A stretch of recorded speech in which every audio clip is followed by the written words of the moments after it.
Hello, welcome to Open Studio. I am Debbie Brown and I'm here to talk about lesson 10 in our Feather Along. This is the last lesson in our Feather Along. Hello in South Carolina. Hopefully you've gotten some relief from your heat down there. I know it's been pretty warm, and it's warm up here. Summer hair. Uh, we've been working on this Feather Along for the last couple months and going through my feather class. It's Quilting Essentials Machine Quilted Feathers. I filmed it on a home sewing machine, also works for long arm machines. We've talked about how to form your feather, a traditional feather, how to put that feather on a spine. We talked about how to form a flexible feather, how to put that feather on a spine. We've talked about how to make a traditional feathered wreath. We've talked about how to make a flexible feathered wreath. We've talked about two different edge-to-edge feathers. We've talked about edge-to-edge feather designs. We've talked about feathered hearts, and tonight we get to talk about filigree feathers. So that was just a test to see if I know my own class. I've taught feathers countless times, like hundreds and hundreds of times, to thousands and thousands of students in person. And I wanted to put this online for people who, like me, weren't traveling during COVID or immediately after COVID. But what I've learned from in-person teaching, because I can imagine what questions you're asking because I've taught this in person and I know what questions people ask. So I try to answer those for you. Whenever I teach a feather class, and at a big quilt show like the one in Houston or wherever, at the end of the class, I save the one that I know you can do for the end of the class because I want to make sure that people end on a high note and don't leave disappointed.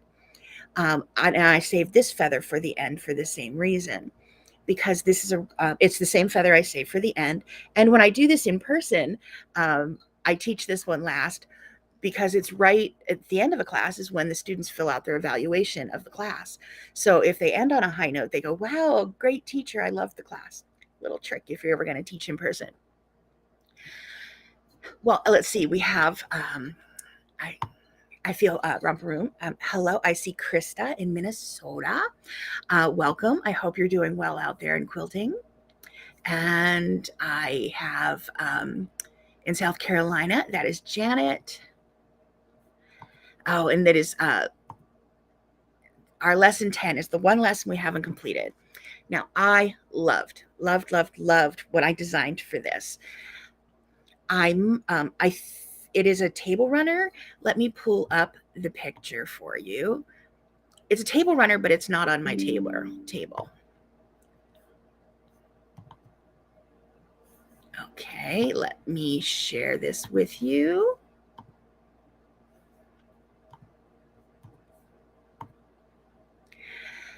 So it does fit on my coffee table in my living room, but I have it as an antimacassar on the back of my my armchair. It fits well in both places. It works great in my living room. I've given away a lot of my samples, but I kept this one just because it's at home in my home.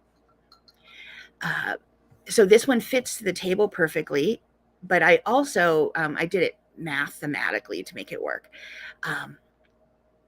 It just was convenient for me. You can make yours larger or smaller. The pattern is available in the class, and the video in the class talks about how to make this inner design, the pebbles, and these feathers.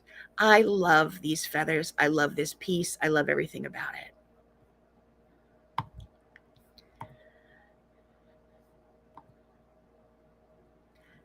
It's about time you're able to catch me on live. Okay, I'm glad you're here. I always like when I go on Facebook and it goes, Debbie Brown was live. And it makes me think, does that mean I'm not live now? But I'm glad you caught me live. Picking what time to have these was difficult because I have people who watch from different parts of the world. So I know at this time, I have a few Australian folks who can check in the morning. I have some European folks. So I'm going to miss, but it is recorded and archived online, so you're able to see it. So the feathers in this class are really, really fun. In this lesson, lesson 10, are really fun. And let me pull up a drawing board. Okay, let me get this going. We'll see if my pen's going to work today. I might have to pull up another video. Definitely will need to buy a pen. Okay, let's get this going.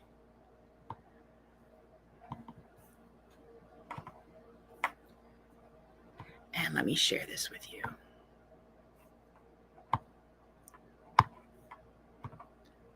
Okay. To make these flexible feathers, I'm sorry, filigree feathers. Let me turn my pen on. Okay.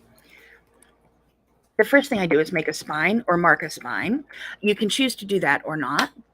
And then I'm going to make a swirl. I'm going to trace that swirl back out, and I'm going to miss it on purpose because I like to see the extra thread.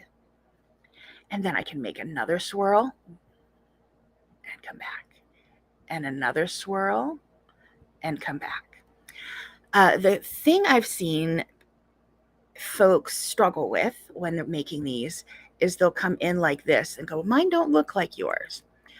Whenever I quilt mine, I come in and I want to stop here and I go, nope, one more time around. So I talk to myself while I'm making these feathers. And I like to make these feathers all different sizes because it's my quilt and I can do whatever I want. If you want to make them all the same size, go ahead. Now, once I've finished one side of the feather, I can either make a knot and then come down here and start again, or I can echo my way back. Because if I do the top of the feather that way, I do the bottom of the feather in the same direction. I don't go up one side and then down the back. It makes it really challenging for me to make both sides look like they were drawn by the same person. So I'll come here and make some more.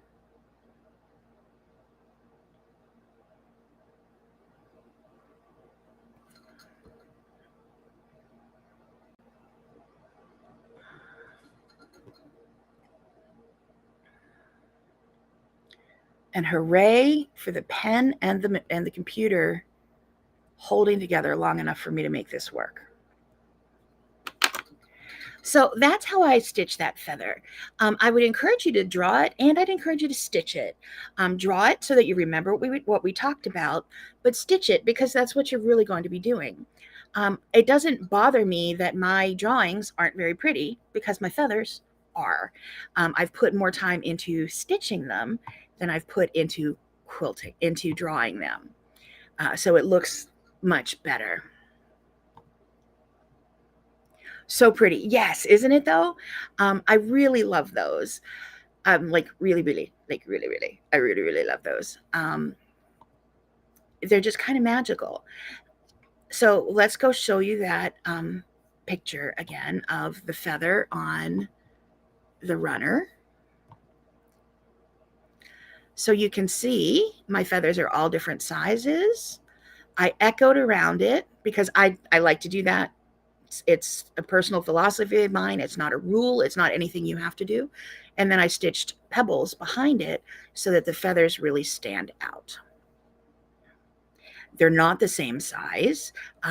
They are just wherever I felt like putting them. And I love that.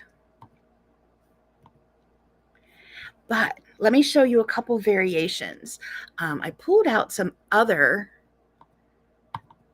let me pull that up for you. I pulled out some other samples and I took some photos. So this is the same feather, but all of the feathers are the same height.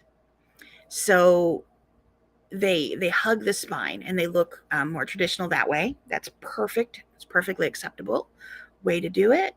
Let's see, is that next? So here is the feather done the way I did it on the runner, where all the feathers are different sizes. And this is the feather done as an edge-to-edge design, like we talked about in weeks 7 and 8. So you don't have to do the flexible feather. You can do this filigree feather, and it looks pretty charming in there.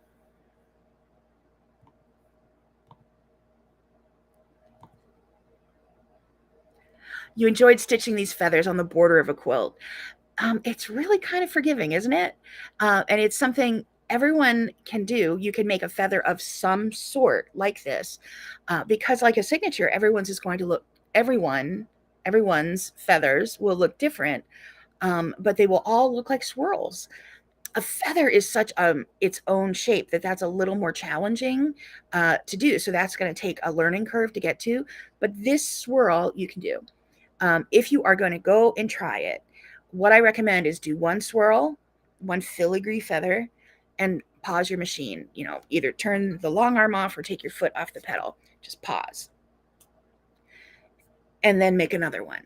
So don't try to do the whole bunch of them at once, because the first one will be good and then they'll start going, as in the quality will go like that. And you're like, I'm no good, and you'll beat yourself up. And so I'm terrible and I didn't master this in 10 seconds or less, so I should obviously quit and never do it again. Stitch one feather at a time to get started until you get comfortable with it, and then you'll be able to stitch more. You like the edge to edge one, keep that in mind. Yeah, I wanted to show you just a little extra content. That's what these Wednesday night videos are about, or Thursday morning in Australia, just to show you a few different parts. Let's see if there's other comments here. So that is the feather. The class, the feather class, Machine Quilted Feathers. Go to debbiebrownquilts.com, click on the online classes, and you'll see Quilting Essentials, Machine Quilted Feathers. That's the class that has all of the patterns, all of the video instruction, extra drawings, things like that. This group of live videos is archived in YouTube in my live videos, and it's archived in Debbie Brown's Machine Quilting Studio Facebook group. So you can go back and refer to these as well.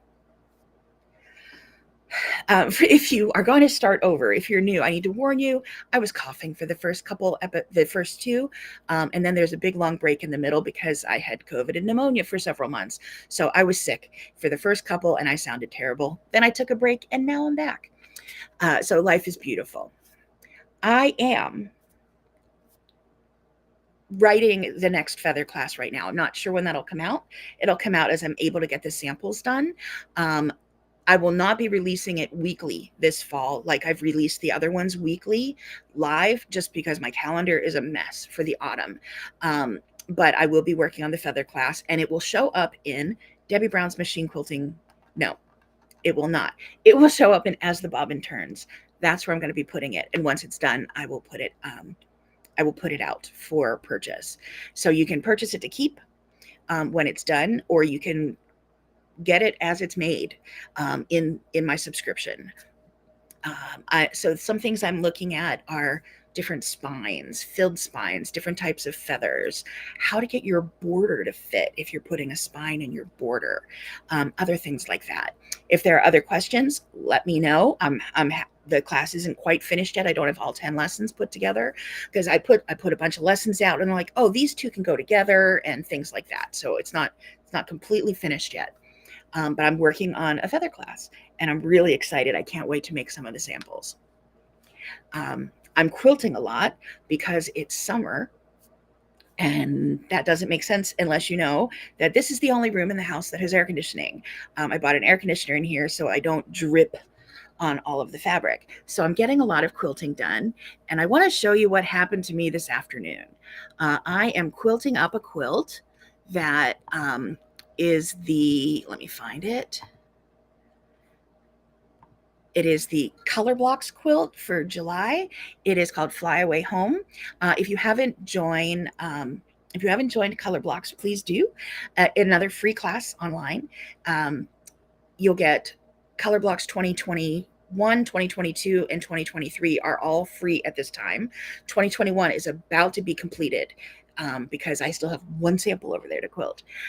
So they're all free for now. And ideally, my plan was one pattern for a quilt every month and machine quilting videos every month. So I was quilting Fly Away Home today, and let me show you what happened as soon as I finished the quilt, removed it from the machine so that I could clean my sewing machine. I clean my sewing machine at the end of whenever I finish a quilt. Isn't that charming?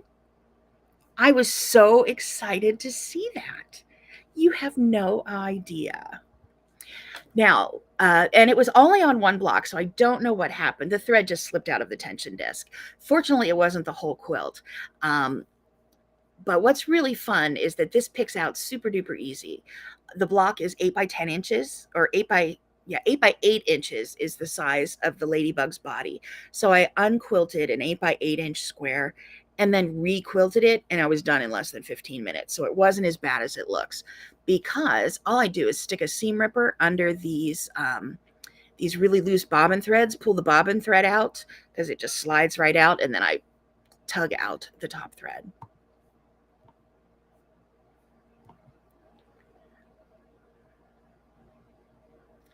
Let's see, I found another question. For borders, how to continuously do them on a long arm as you are quilting the entire quilt. I hope that makes sense. Actually, I already have that filmed. For another class, for some contracted content. But yes, it totally makes sense, and I will put that in there for you. Because that's important to know. I'll give you options. I've been a long arm quilter since the year 1999, 2000, somewhere around there. But for the last 14 years, I've been doing more quilting, pushing fabric. So I do both. And I teach, I don't put out this class is for long arm, this class is for home machine very often, because quilting is quilting. And if there's a little difference, I'll explain it as I quilt. On a long arm, you would just do it like this type of thing. So I'll throw one of those in for you because you have a couple options. But great point. Thank you for that.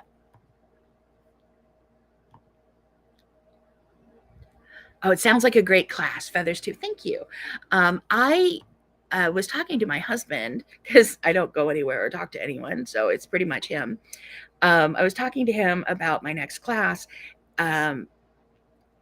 Because I was reading a cookbook is what happened. I have a series of Jeff Free, the Pressure Luck cooking books, and I think he takes it his content the same way I do. Put all the content you can into that one cookbook, that one class, and then work on the next one. Don't try to save something for the next one. So I try to put as much in as I can. These are incredibly robust classes, and it's everything I want you to know to be successful.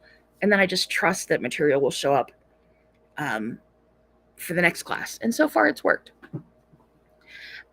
So yes, I read cookbooks at the dinner table as we try to figure out what to do with all of our produce.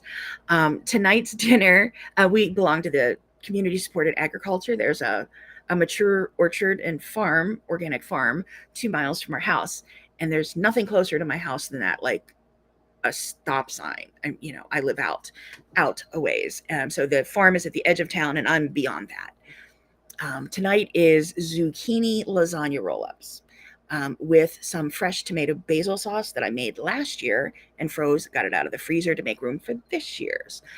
So it takes a concerted effort to figure out how to use all my produce. Let's see. It was a very full and complete class. Thank you.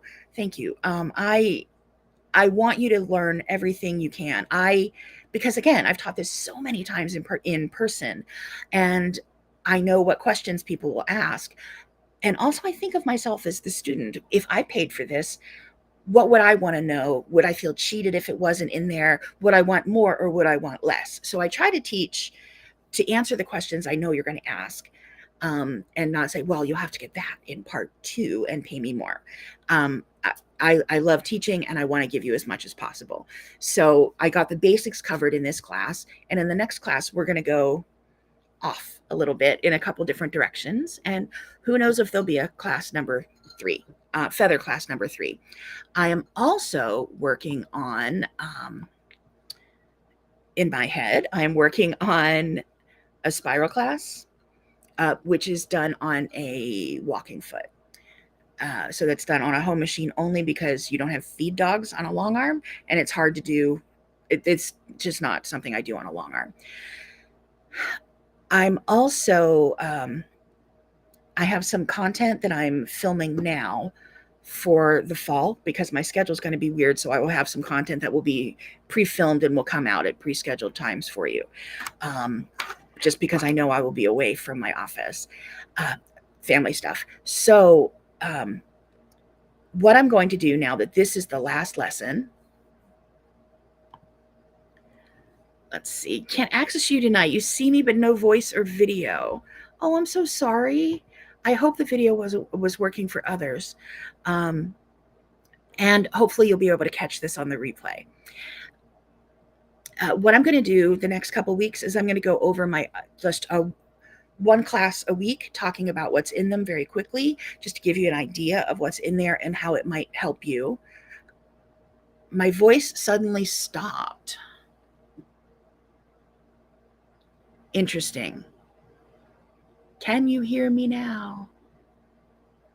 I am not muted. The video's good for me. Okay, so thank you. Sorry, I just, technology. So next week, I will be back next Tuesday. I have some things to talk to you about in color blocks and some new content and things like that. Oh, good. Thank you. Thank you. Thank you.